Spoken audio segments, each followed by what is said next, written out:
আজকে আমি বানাচ্ছি দই বড়া। দই বড়া বানাতে বানাতে আমি কিছু ছোট ছোট টিপস দেব, যার দ্বারা দই বড়াটা আপনাদের দোকানের মতনই সফট এবং নরম তুলতুলে হবে। দই বড়া বানানোর জন্য আমি এখানে 250 গ্রাম বিউলির ডাল বা উড়দ ডাল নিয়ে 6 থেকে 7 ঘন্টা ভিজিয়ে রেখেছিলাম। ভালো করে ওয়াশ করে ভিজিয়ে রেখেছি। দেখুন ডালটা এবারে খুব ভালোভাবে ফুলে উঠেছে। এবারে ডালটা আমি মিক্সার গ্রাইন্ডারে পেস্ট করে নেব। বিউলির ডালটা আমি মিক্সার গ্রাইন্ডারে পেস্ট করে নিয়েছি। এটা এরকম হবে।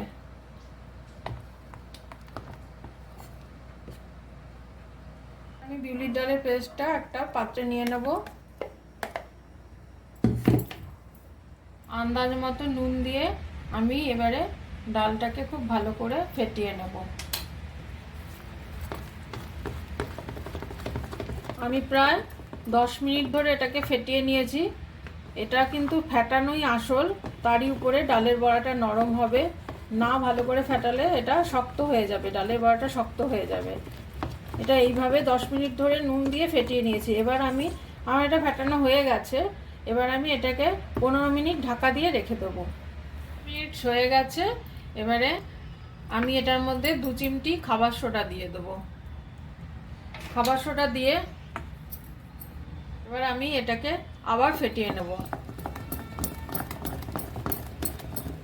এবার আমি দেখব এটা ভালোভাবে ফেটানো হয়েছে কিনা। তার জন্য আমি একটা ছোট পাত্রে জল নিয়ে নিয়েছি। একটা ড্রপ দিয়ে দেবো। যদি ভেসে ওঠে তাহলে বুঝবো ফেটানো হয়ে গেছে। ভেসে উঠেছে, তার মানে আমার ফেটানোটা খুব ভালোভাবে হয়ে গেছে। আমি এবার বড়ার আকারে এগুলোকে ভেজে নেব। কড়াইতে আমি ভাজার জন্য বেশ খানিকটা তেল দিয়ে নিলাম।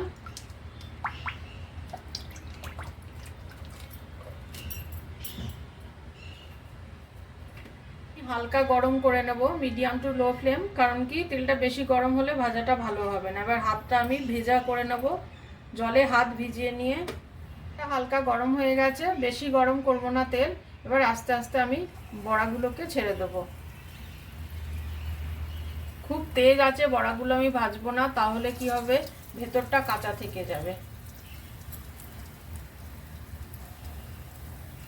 পিঠ ভাজা হয়ে গেছে। আমি এবার বড়াগুলোকে উল্টিয়ে দেব।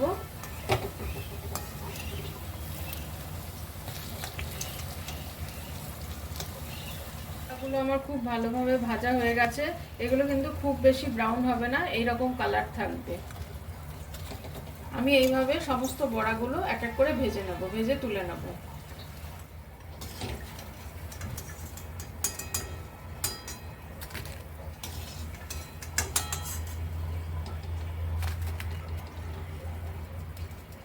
বড়াগুলো আমার ভাজা হয়ে গেছে।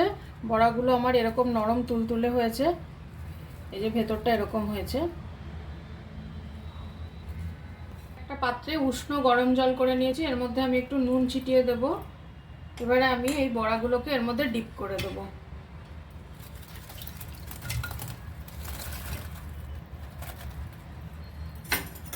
এভাবে বড়াগুলো কিন্তু সব ডুবিয়ে দিতে হবে।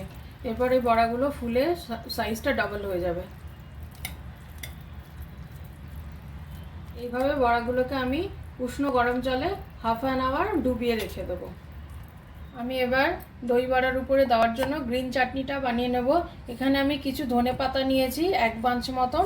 এবার এর মধ্যে আমি কিছু পুদিনা পাতা দিয়ে দেব, আর সঙ্গে দেব কাঁচা লঙ্কা আর কয়েকটা আদার টুকরো। এর মধ্যে আমি দিয়ে দেব বিট নুন,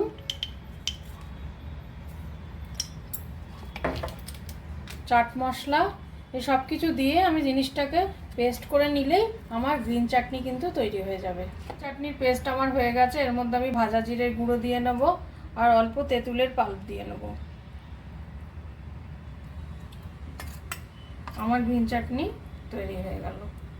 দই বড়ার উপরে দেওয়ার জন্য আমি মিষ্টি চাটনিটাও বানিয়ে নিয়েছি।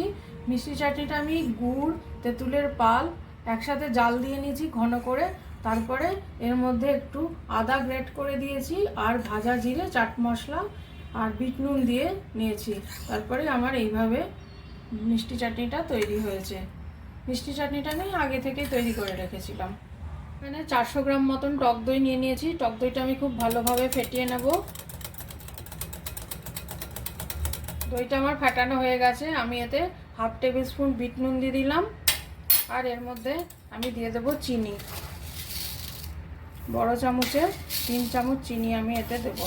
তারপর এটা আমি আবার খুব ভালো করে ফেটিয়ে নেব। জলে হাফ অ্যান আওয়ার ভিজিয়ে রাখার পর আমি বড়াগুলো জল থেকে তুলে নেব। 2 হাতের সাহায্যে এইভাবে চেপে দেব। বড়াটা এইভাবে চেপে, দেখুন বড়াগুলো কিন্তু ফুলে ডবল হয়ে গেছে। এবার আমি এখানে যে দই ফেটিয়ে রেখেছিলাম, এই ফেটানো দইয়ের মধ্যে বড়াগুলো এক এক করে ডুবিয়ে দেবো।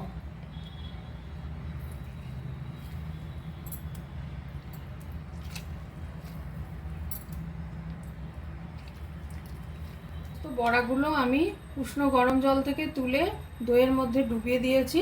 এবারে আমি এটা 1 ঘন্টা ফ্রিজে রেখে দেব। 1 ঘন্টা হয়ে গেছে, আমি দই বড়াগুলো ফ্রিজ থেকে বার করে নিয়েছি। বড়াগুলো ঠিক এইরকম হয়েছে।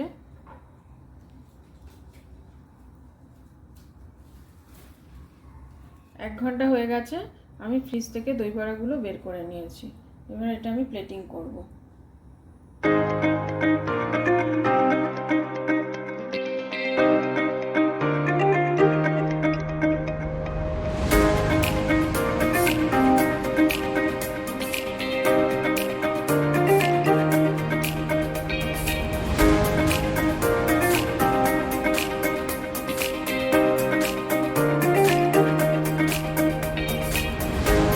দিয়ে দিলাম গ্রিন চাটনি, তারপরে আমি দিয়ে দেবো মিষ্টি চাটনি,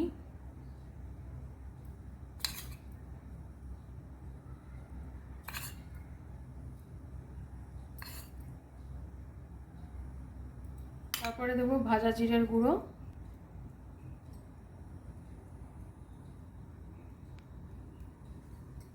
অল্প সামান্য লঙ্কা গুঁড়ো, দেখতে সুন্দর লাগবে আর একটু ঝাল ঝাল হবে। দিয়ে দেবো ঝুড়ি আলু ভাজা, আরও ভালো খেতে লাগবে। উপর দিয়ে দেবো কয়েকটা বেদানার দানা। শেষে আমি উপর দিয়ে একটু চাট মশলা ছড়িয়ে দেবো। আমার এই ভিডিওটা ভালো লেগে থাকে তাহলে লাইক, শেয়ার এবং সাবস্ক্রাইব করে দেবেন।